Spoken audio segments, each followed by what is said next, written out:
1. So in the late 1990s, me, my mom, my dad, my older sister, and much older brother Rob lived in a small 3-bedroom, 1-story house in the country, in New Jersey. Me and Rob, who is 9 years older than me, shared a bedroom in the back corner of the house.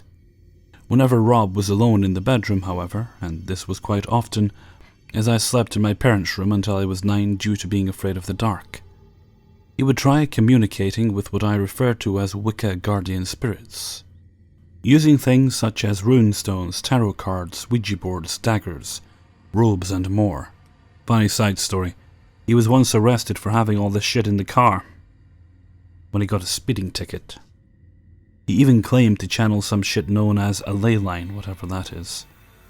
So when he went to college in Y2K, I was 10 years old, having only been sleeping in my own room for a few months, and all alone in the same bedroom that once had my brother.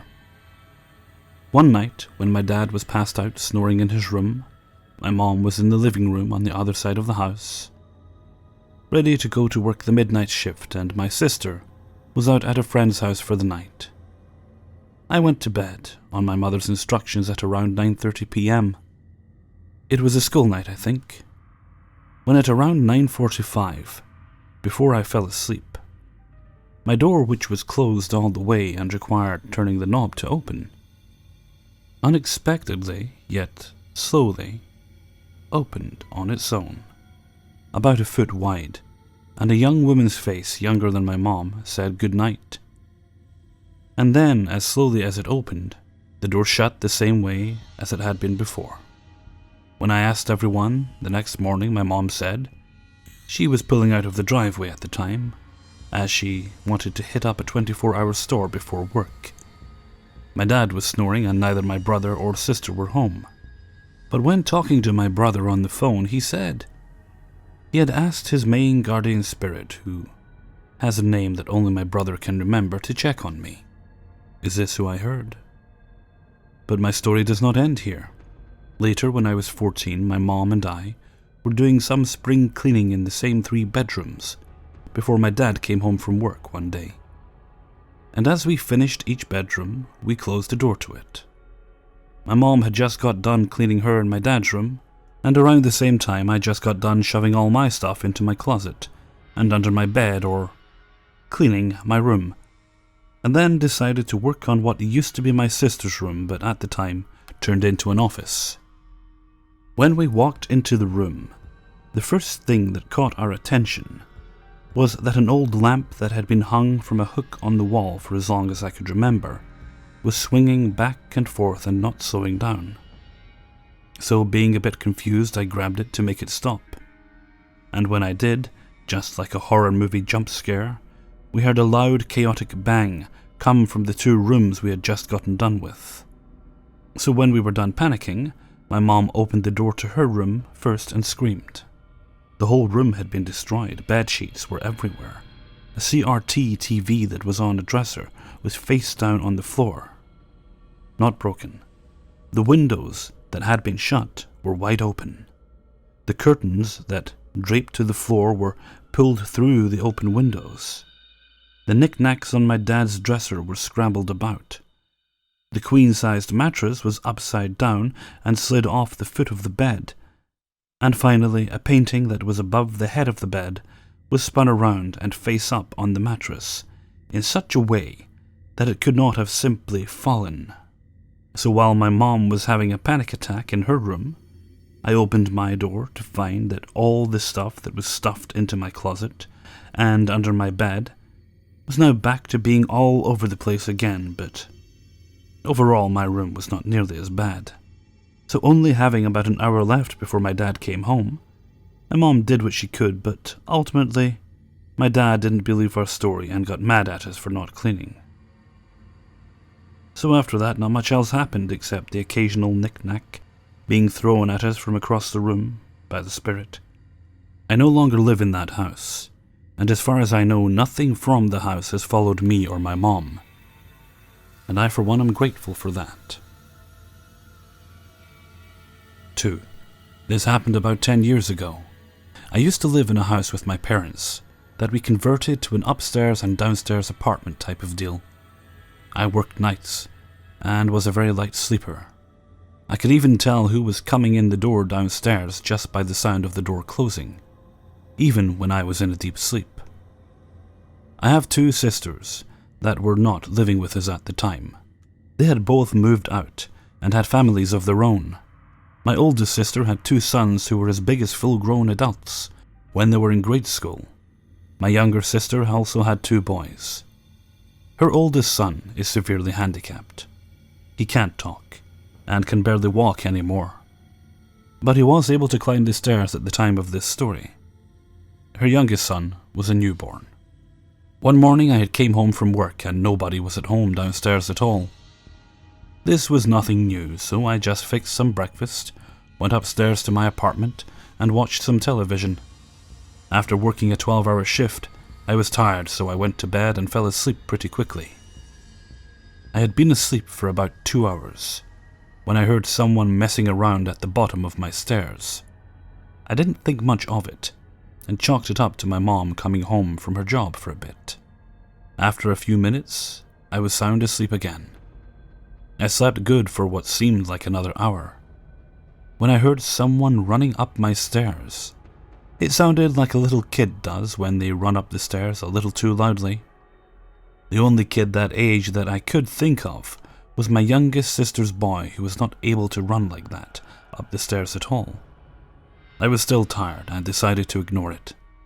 But before I could fall back to sleep, I heard what sounded like my older sister's voice say, "Shh, not right now, he's asleep." Again, being as dead tired as I was, and ignoring the fact that my nephew was not able to run like that, I decided that it must have been my oldest sister babysitting my youngest sister's son. I went back to sleep and slept through the rest of the day. When I got up to go to work that night, I stopped downstairs to talk to my mom for a bit and asked her why my oldest sister was there watching my younger sister's kid that day. My mom had told me that she had come home about an hour after I did and was the only one in the house that day besides me. My mother was a heavy-set woman who was in her mid-50s and was not in very good health anymore. She never could make it up my stairway at all, let alone sound like a little kid running up them. I asked her if she was sure that nobody had been there all day except me and her. I still have no idea what it was that I heard, but I know I was not dreaming, I was fully awake. I don't know if I believe in ghosts or anything like an afterlife at all, but it kind of creeps me out still to this day, just thinking about what I heard. I can remember it vividly enough to remember exactly what I heard the voice say, and exactly what I thought afterwards. I never heard anything else in that house again, but I never felt right either. I was never scared, and I never felt threatened or anything like that. Just felt weird. Most of the time when I didn't think about it, it never even crossed my mind, but if I was talking to a friend about that day or just sitting by myself, quietly watching television or reading, it would seem like I was almost expecting something like that to happen again. It never did. I moved out of that house about 5 years ago, without ever having anything like that happen to me since. I will never forget it, and when I think about that voice, it still sends shivers down my spine. 3. I am a 19-year-old female, and just before I get into the story, I would like to note that the drinking age in England is 18 plus, so I was legal at the time this happened.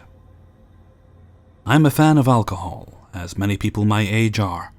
I am by no means a lightweight drinker, and have taken a few hits of Dutch courage now before I write this story, as it still hurts me to think of what happened that night.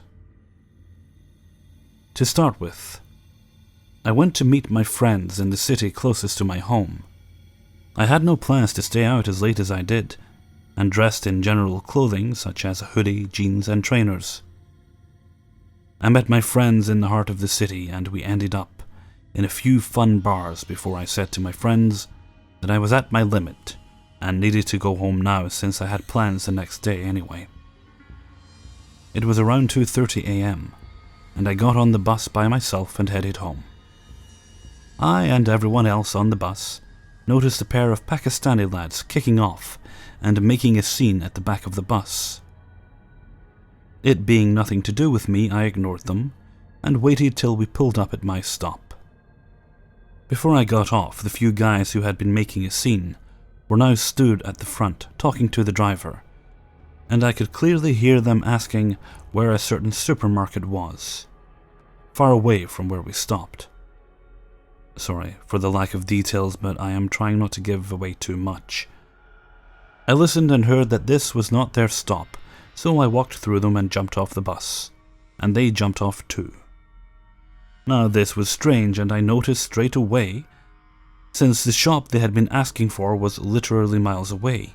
Shit, I thought, as I banged on the side of the bus, desperately trying to stop it as it drove away. Okay, so I am now literally all alone with the two guys who had been making sexist and rude remarks for the last 45 minutes. But well, best just try to ignore them and get home as fast as I can.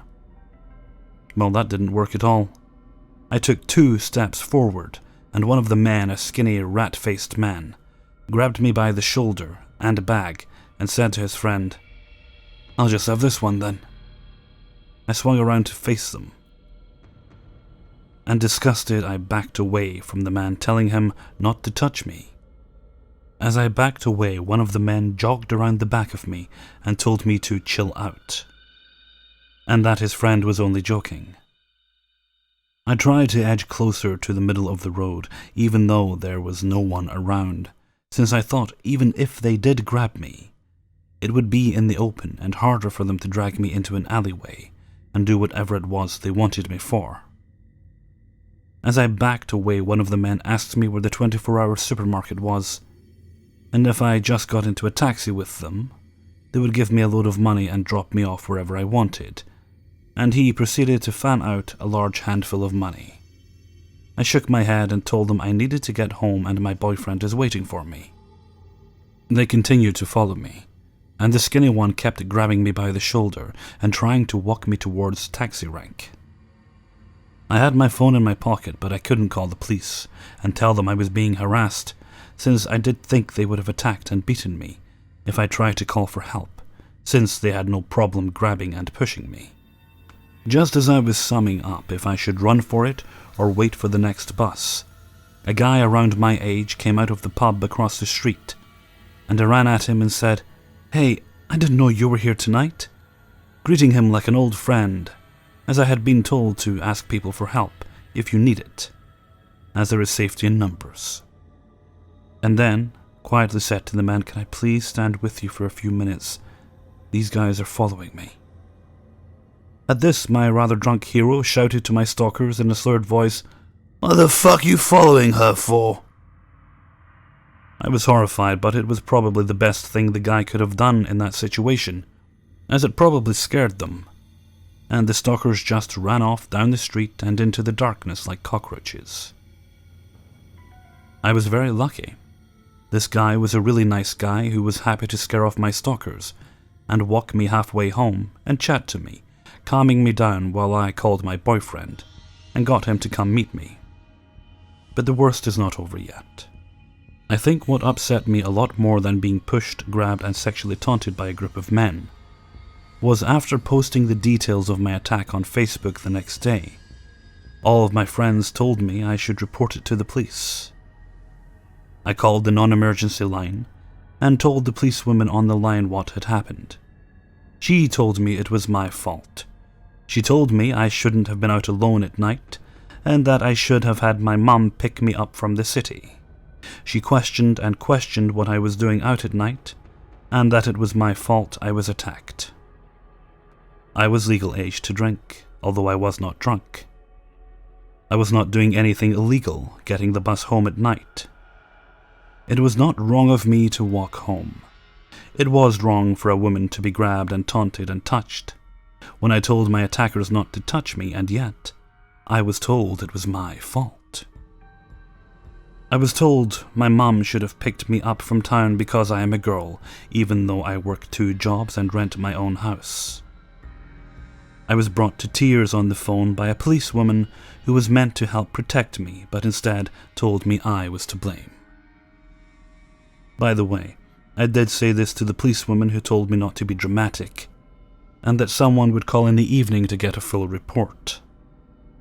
No one called, and even though I called them back asking about my report, they told me to just wait for the call. It still never came, and I have just given up since. I'm sorry for how long this is, but one last thing, girls and guys, never be scared to ask for help if you need it.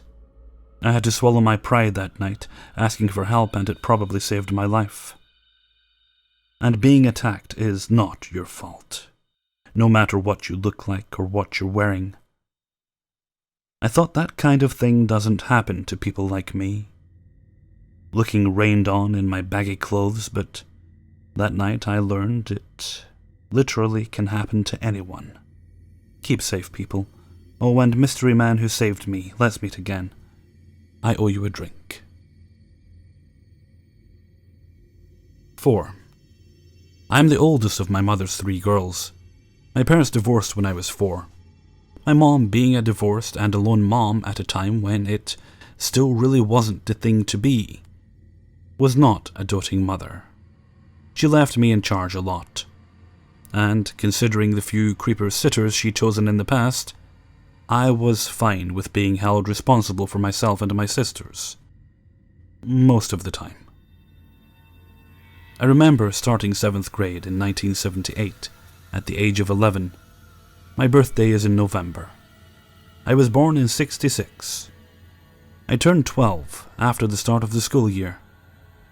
Being so young in that grade, well, mostly due to the fact that my mom is cheap and wouldn't pay for preschool any longer than she had to, so she had me tested for early public school entry and enrolled me in kindergarten when I was still 4.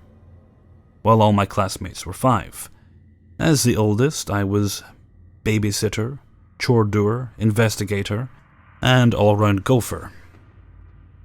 The first 4 incidents I'm documenting here have never been secret or forgotten or anything of the sort. They've always been common knowledge and conversation with family, friends, and co-workers. Stories told. What I knew about the paranormal without needing any convincing. Incident 1. We were sitting in the living room watching TV when we heard the automatic garage door opener lifting the garage door. The sound was very, very clear, not questioned, and then it just stopped, which meant the door should be lifted halfway up and stuck there.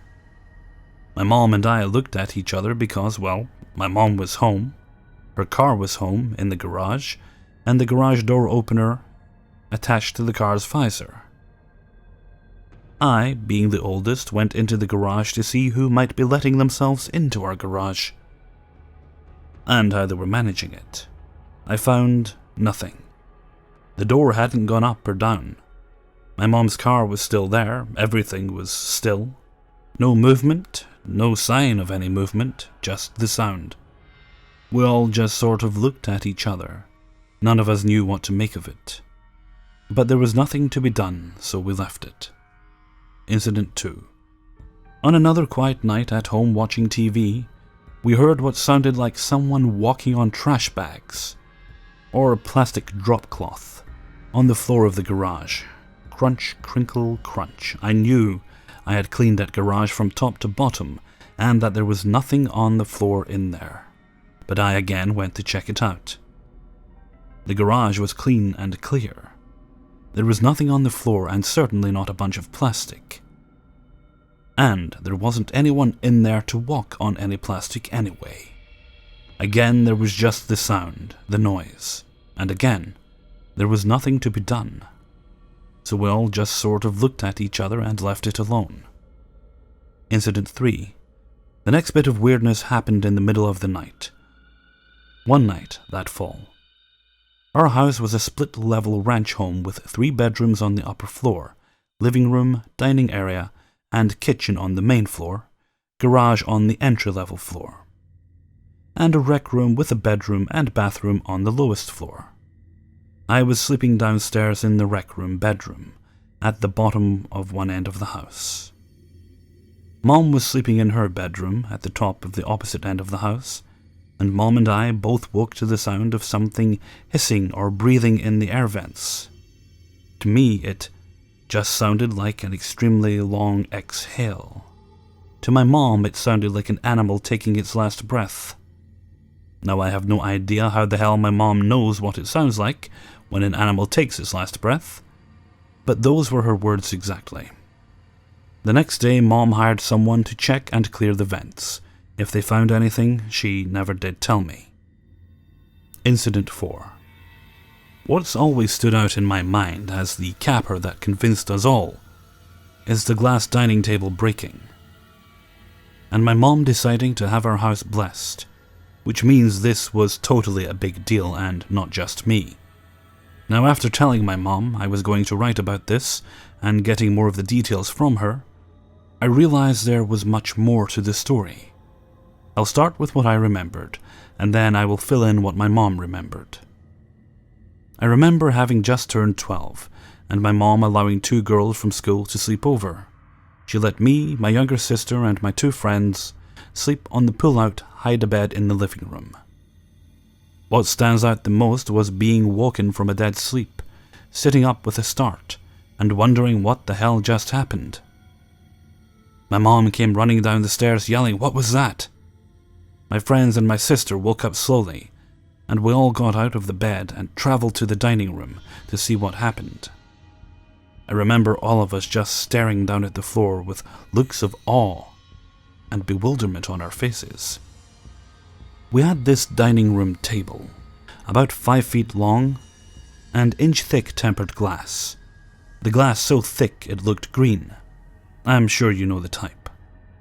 Anyway, the glass from the dining table was lying on the floor, shattered into 1,000 pieces, but still in the shape of a perfect rectangle, as if it had been lifted high and dropped straight to the floor next to the base. The base, which was solid, U-shaped, and had thick stabilizers at the bottom, was still standing upright, like the glass had been lifted up, lifted over beside it, and then left to drop straight down. The crash is what woke us, except for my mom, who said she woke because she knew what was going to happen. Recently, my mom told me that she woke at 3 minutes to midnight, and she just knew something was going to happen.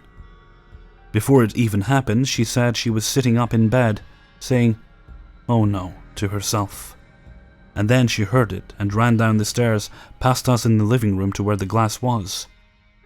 My mom revealed that there was more she hadn't told us girls because she said, "I didn't want to frighten you kids." What my mom knew, that we didn't know, was glass had been breaking around the house for a while. One night we came home from Bible study, and she found her kerosene-style electric lantern on the floor, broken. She'd always kept the lantern on a parson's table at her bedside, and yet had come home to find it busted on the floor beside the parson's table. Mom recalled juice glasses breaking also. On another occasion, she'd sat one of those thick glass casserole dishes on our kitchen counter, turned to get something from the fridge, and turned back around when it fell crashing to the kitchen floor.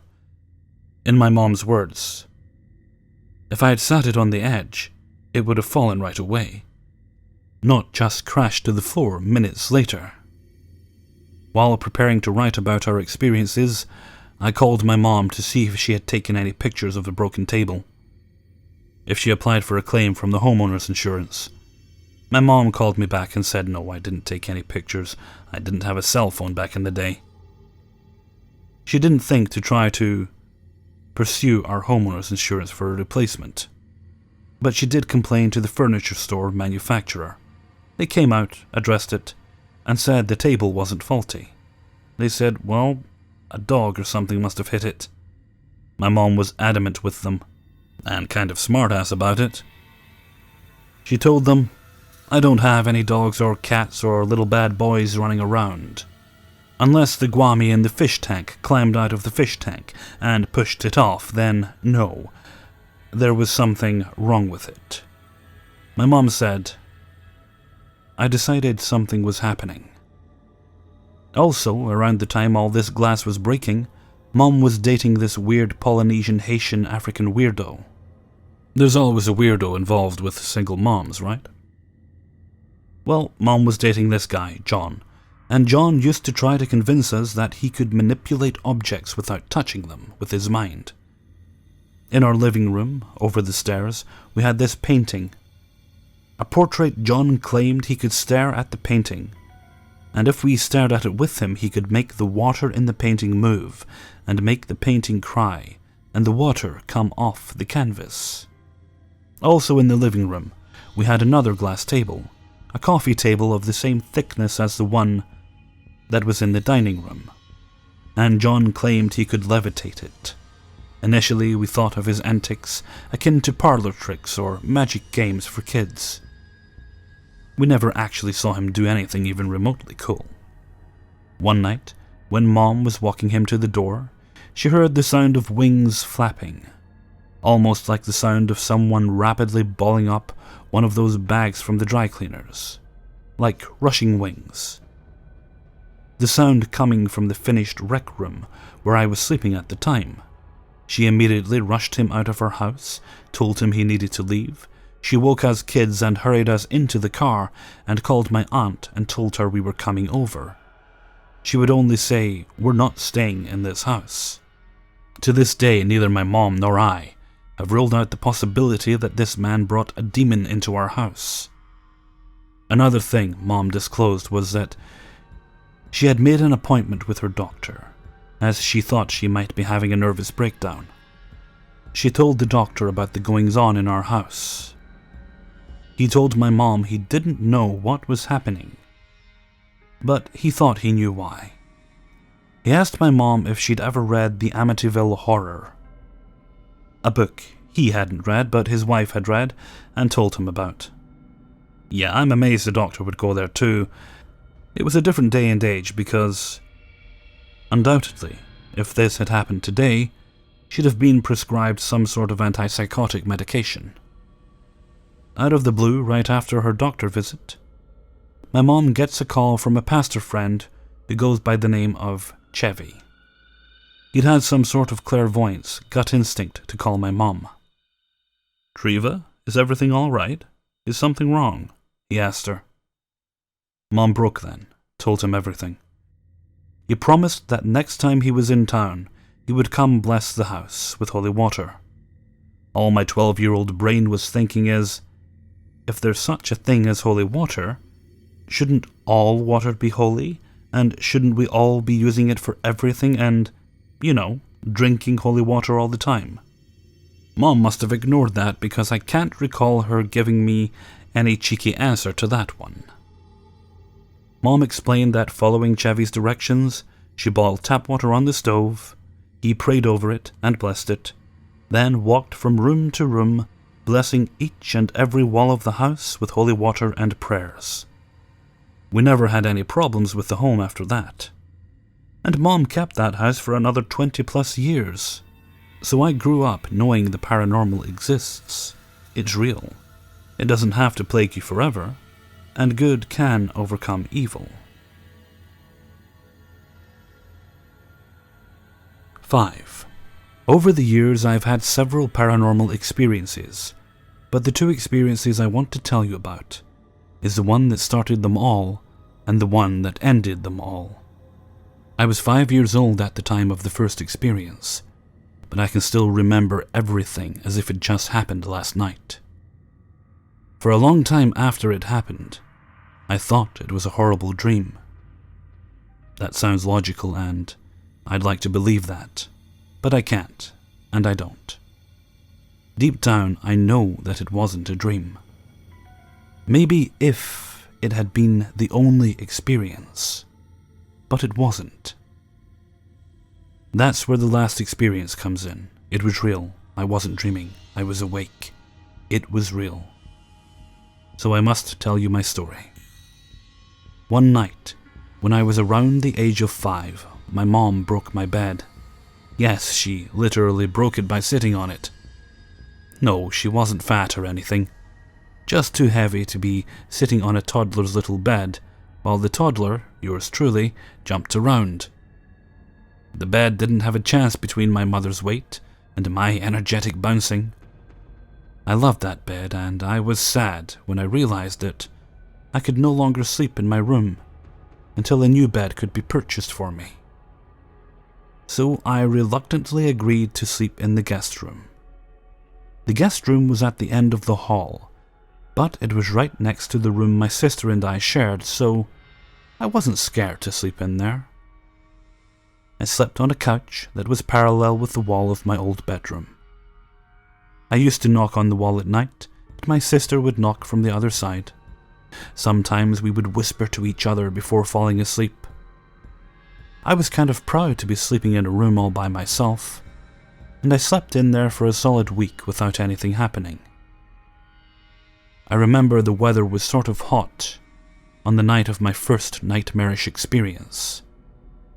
My mom didn't want me to catch a cold, but she didn't want me to overheat, so she put me in these warm pajamas that had footies and told me I didn't have to sleep with a blanket that night.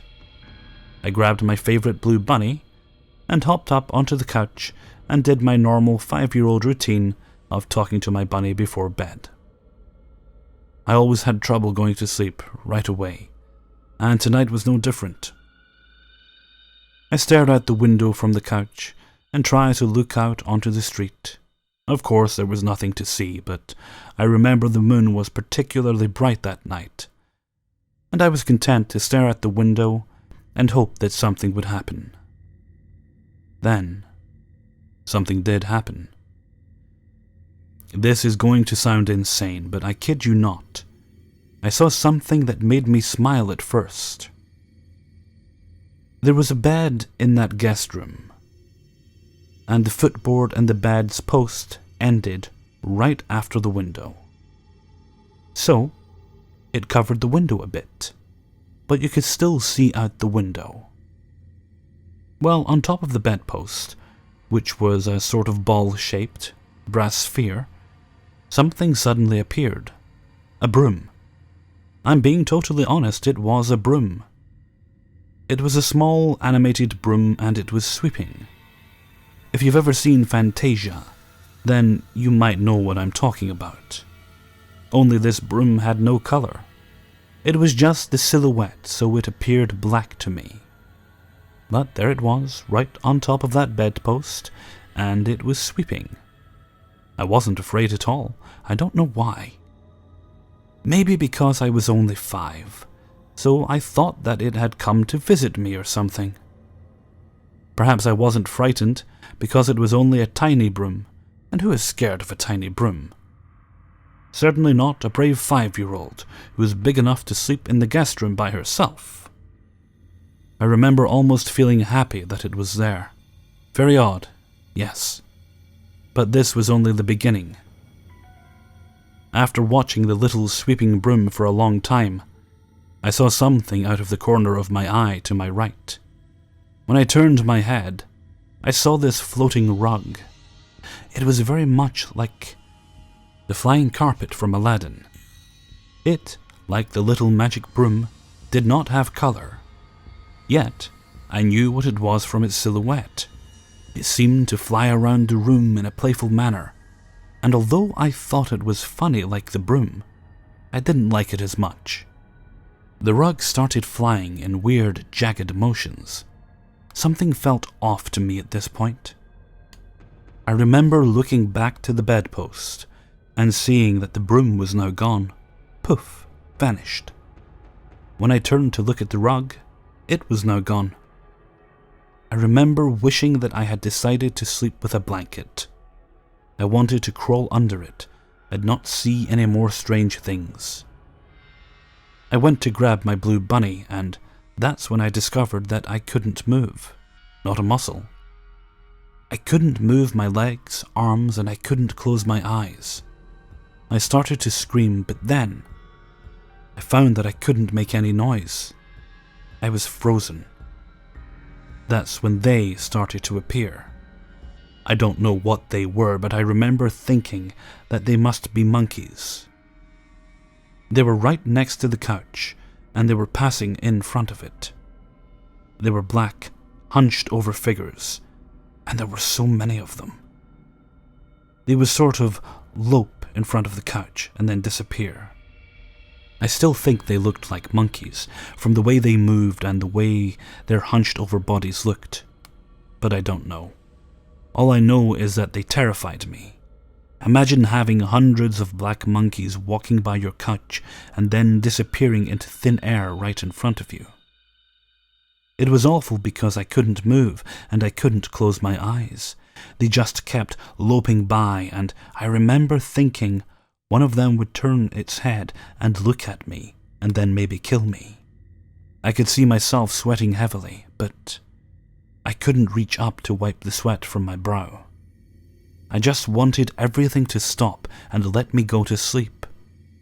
I just wanted my blue bunny and a blanket to cover my head with. Then, just as quickly as it started, it stopped. Everything stopped.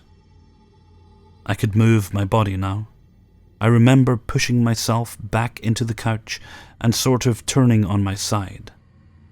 I was going to get up and run to the safety of my parents' room, but then I saw it. Like the monkeys or whatever they were, it appeared right next to the couch. It was an eye. Yes, an eye. It was huge, and it was sort of yellowish green. Unlike everything else I had seen that night, this eye was glowing and colourful. I wanted to cry. It started moving closer, and I started to cry then. I found that I could close my eyes, and that's exactly what I did. I was too scared to run because the eye was right by the couch. But I closed my eyes and pressed my blue bunny tightly to me and cried silently. I could feel it watching me. I felt disgusting, like I was on display and this thing could just see right through me. I felt like it was evil and didn't like me at all. After a while of closing my eyes, I peeked out to see if it was still there. It was. It was hovering right next to the couch, almost touching me, and I felt this energy that overwhelmed me. It was like it was trying to touch me. I closed my eyes again. I didn't open them again until that feeling of energy started to slowly dissipate. After a while, I didn't feel it at all, and when I opened my eyes, everything was back to normal. No broom, no rug, no monkeys, no eye. Fast forward to when I'm 18, and I'm now sleeping in a bedroom down in our basement. It was about 5 o'clock in the evening, and I had been napping. I remember waking up and staring at my ceiling while thinking. That's when I felt that familiar energy. It's so overwhelming. It's as if you're being hit with lightning or something. That's what I felt. Then I saw it. Something black was forming on my ceiling. It was like a black cloud blob thing. I was horrified, but by this time, I had had several paranormal experiences, so I was a bit more prepared. I started to close my eyes. I always closed my eyes after the first time, and right before I closed them, I saw that eye, the same eye I had seen when I was 5. I closed my eyes, and this experience was the most frightening experience I had ever had. I felt like someone had taken a baseball bat and knocked me in the head with it. I felt dizzy. I felt pain in my head, and I felt this weird, shocking energy throughout my entire body. I am a Christian, so I believe in God. I also believe that there are good angels and demons. I believe that these experiences were demonic, and I think this because of what happened next. After the first experience, I told my mom about it years later, and she told me to pray to God the next time it happened. There's a verse in the Bible that reads, "Greater is he that is in you than he that is in the world." So, if Satan, the devil, is king of this world, God is greater. My mother always told me to remember this and to ask God to help me. So, that's what I would do. I would pray and eventually these entities would leave. Not quickly, but eventually they would. So that's what I did this time, only this time it was much worse. I found that I could not say God. In fact, every time I tried to say it, I felt like this thing, whatever it was pushing me down into the bed. I finally started saying Lord, but I couldn't say that either. My mouth wouldn't form the words, so I started praying in my mind. This whole time, I could feel this huge presence over me. It was like it was weighing me down.